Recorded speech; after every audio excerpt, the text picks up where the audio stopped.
Saya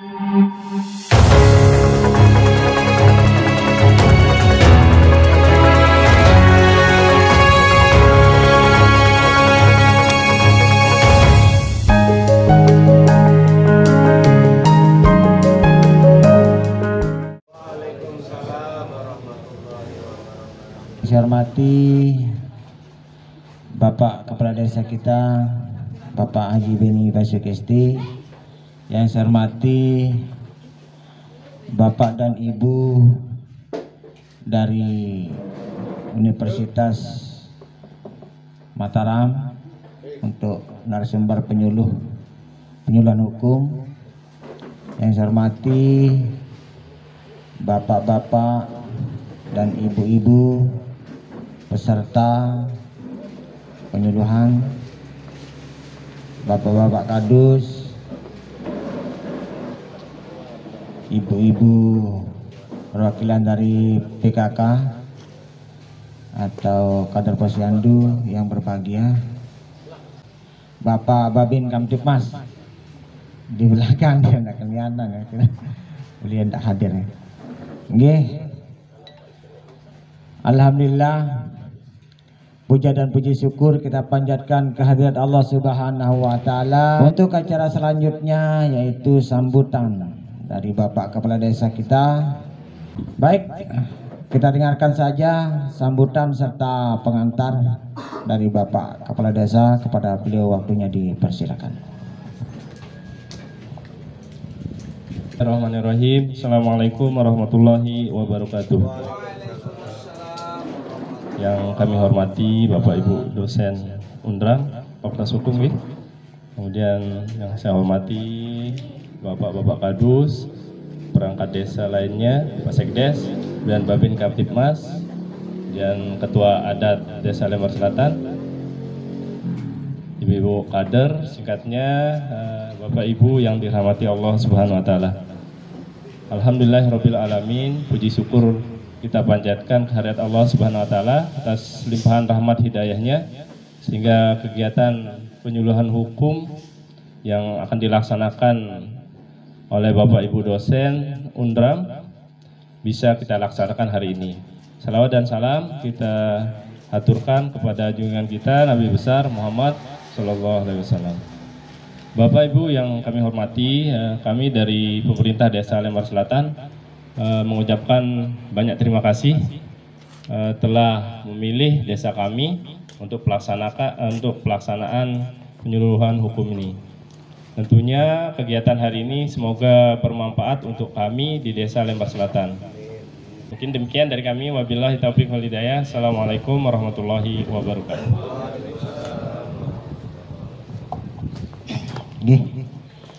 Baik, terima kasih. Warahmatullahi wabarakatuh.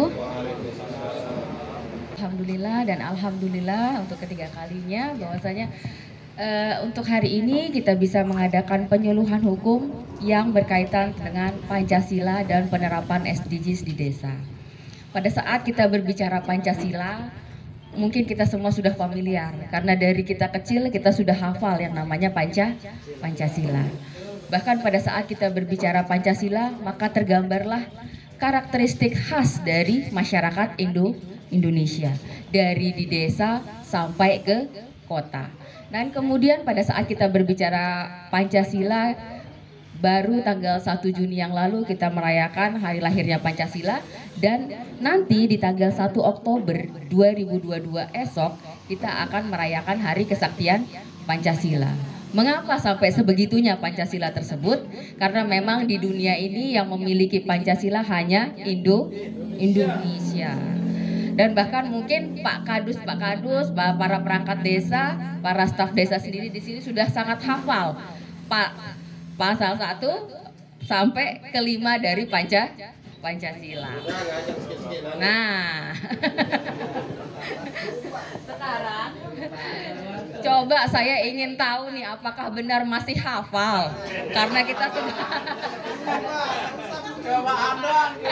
Nah, coba sekarang saya minta kepada Pak Kadus Saeb untuk membacakan Pancasila. Coba Pancasila. Kita dengar bersama-sama. Pancasila. 1. Ketuhanan yang Maha Esa. 2. Kemanusiaan yang adil dan beradab. 3. Persatuan Indonesia. 4. Kerakyatan yang dipimpin oleh hikmat bijaksanaan dalam permusyawaratan perwakilan. 5. Keadilan sosial bagi seluruh rakyat. Alhamdulillah. Ternyata setelah dites memang masih hafal. Berarti yang dari zaman kita SD selalu upacara itu nggak hilang begitu saja.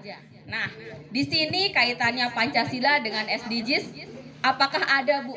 Sangat ada sekali. Bahkan di poin ke-18, di poin yang terakhir pada saat SDGs desa, itu ada poin bahwasanya Pancasila harus dimasukkan ke dalam desa berbudaya. Nah, di sini kebetulan ada ketua adat juga dari desa kami Adi, bahwasanya pada saat kita berbicara Pancasila yang terlintas di kepala kita adalah toleransi.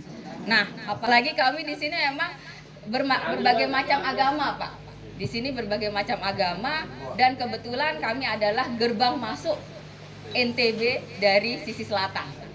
Nah, kemudian pada saat kita berbicara Pancasila, maka kita akan selalu berbicara dan tidak akan pernah lepas dari kata toleransi.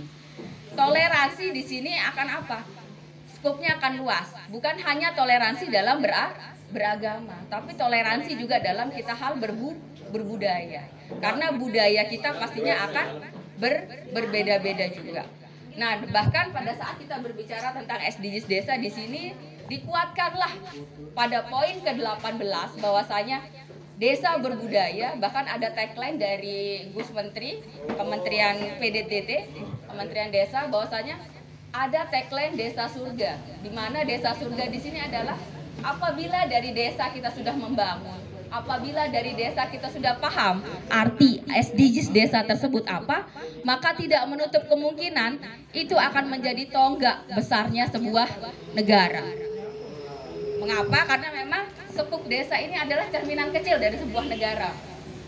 Kita sama-sama sepakati, bahkan yang sudah kita pelajari dalam ilmu negara sekalipun, bahwasanya desa atau polis ya gitu ya adalah sebuah skup kecil masyarakat cerminan dari sebuah negara, dimana kalau desanya maju, desanya paham apa tujuan bernegara, maka pada saat kita berbicara tentang kenegaraan, dia akan mulai membangun dari dirinya sendiri, dari hal-hal yang kecil juga. Nah, di sini mungkin sesuai dengan tema yaitu penguatan nilai-nilai Pancasila dalam aplikasi SDGs desa di desa Lembar Selatan sendiri sudah banyak kita menerapkan. Karena pada saat kita berbicara Pancasila, kita berbicara SDGs, maka kita akan berbicara tentang pembangunan sumber daya manusia yang mumpuni. Sumber daya manusia yang paham apa arti Pancasila. Jadi tidak ada itu namanya pemaksaan beragama, kemudian tawuran antar suku. Jadi mungkin seperti itu yang dapat saya sampaikan. Mungkin kita akan lebih ke diskusi saja. Silahkan mungkin para perangkat atau yang hadir di sini hadirin untuk menanyakan apa saja yang berkaitan dengan aplikasi SDGs desa yang berkaitan dengan penerapan nilai-nilai Pancasila. Mungkin selanjutnya akan dilanjutkan oleh rekan saya, Pak Dr. Risnain, yang memang sangat mumpuni di dalam peraturan desa yang berkaitan dengan Pancasila.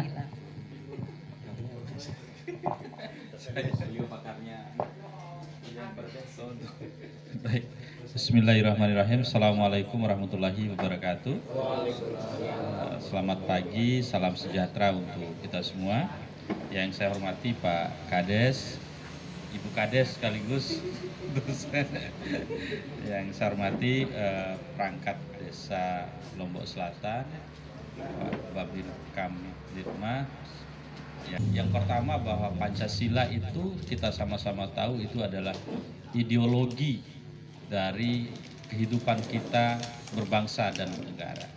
Pandangan hidup kita bersama, pandangan hidup berbangsa dan negara yang kita sudah sama-sama tahu ada 5 poin dari Pancasila itu, yang itu menjadi fondasi, ya, menjadi dasar kehidupan kita bersama di dalam negara kesatuan Republik Indonesia. Nah, di sisi lain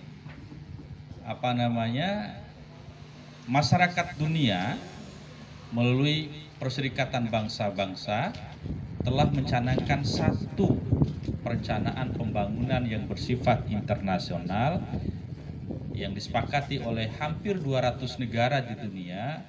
Dulu namanya dari 2005 ke 2000 sampai ke 2015 namanya Millennium Development Goals, tujuan pembangunan milenium pada waktu itu. Disepakatilah banyak sekali poin-poin yang disepakati. Sejak tahun 2015 berubah namanya menjadi Sustainable Development Goals, tujuan pembangunan berkelanjutan. Kaitannya dengan Pancasila, saya kira sila-sila di Pancasila itu adalah kesepakatan luhur di kita yang tiap hari kita aplikasikan di desa. Berketuhanan pada Tuhan Yang Maha Esa. Itu bangsa Indonesia adalah bangsa yang religius. Ya, harapan kita sekali lagi SDGs dan Pancasila ini betul-betul bukan hanya slogan, tetapi betul-betul kita laksanakan mulai dari kita sendiri bisa sampai pada level pemerintahan desa, bahkan seluruh masyarakat desa, sehingga Pancasila ini betul-betul menjadi pegangan hidup kita bersama. Saya kira ini materi dadakan dari Tiang. Mohon maaf atas segala kekurangan. Terima kasih. Assalamualaikum warahmatullahi wabarakatuh.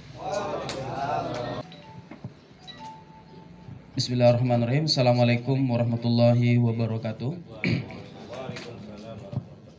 Selamat pagi menjelang siang dan salam sejahtera untuk kita semua, Bapak Ibu. Oke. Yang Tiang hormati Bapak Kades, serta Bu Kades ya. Oke. Kemudian para kadus dan para perangkat desa, singkatnya hadirin. Baik Bapak Ibu, terkait dengan nilai-nilai Pancasila dan berkaitan dengan SDGs tadi, Social Development Goals, ya bisa dikatakan mungkin role pembangunan berkelanjutan maksudnya. Tadi sudah disampaikan secara secara meluas tadi oleh guru saya Bapak Dr. Senen tadi, bagaimana SDGs itu dan bagaimana seharusnya nilai-nilai Pancasila diterapkan. Dan saya hanya ingin menambahkan Bapak Ibu ya, saya hanya melihat dari aspek bagaimana Pancasila dan SDGs ini memiliki tujuan yang sama. Pertama terkait dengan kemanusiaan, kemudian berkeadaban dan berkeadilan ya Bapak Ibu. Nah, nilai-nilai Pancasila ini apalagi ya, mohon maaf, kita di era globalisasi nih Bapak Ibu. Apalagi di dalam peraturan Menteri Permendes itu sudah jelas bagaimana SDGs itu terlampir di situ. Maka ketika dia sudah menjadi peraturan, maka itu harus wajib diaplikasikan. Karena bagaimanapun itu merupakan salah satu bentuk peraturan pelaksana dari undang-undang desa itu sendiri. Yang saya ingin lihat dari tiga aspek ini, Bapak Ibu. Kemanusiaan, berkeadaban, dan berkeadilan. Kita seperti katanya tadi penjelasannya Bapak Senen tadi, kita ini bukan negara agama tapi negara beragama Bapak Ibu. Tapi sering kali kita lupa. Sering kali kita malah lalai. Apa itu kemanusiaan? Apa itu berkeadaban? Apa itu berkeadilan? Seringkali kita termakan konsep-konsep barat, Bapak Ibu. Seringkali mungkin ada kasus anak yang melaporkan orang tuanya, kemudian murid yang melaporkan gurunya karena dihukum atas dasar hak asasi manusia. Kita ingin berbicara SDGs Bapak Ibu, tapi jikalau mulai dari sedikit-sedikit kita berbicara HAM dan kebebasan, itu tidak akan bisa maju. Apa sebenarnya hak asasi manusia itu Bapak Ibu? Seperti dikatakan oleh Pak Dr. Senen, beda ketika kita berbicara HAM di Barat dengan HAM di Indonesia.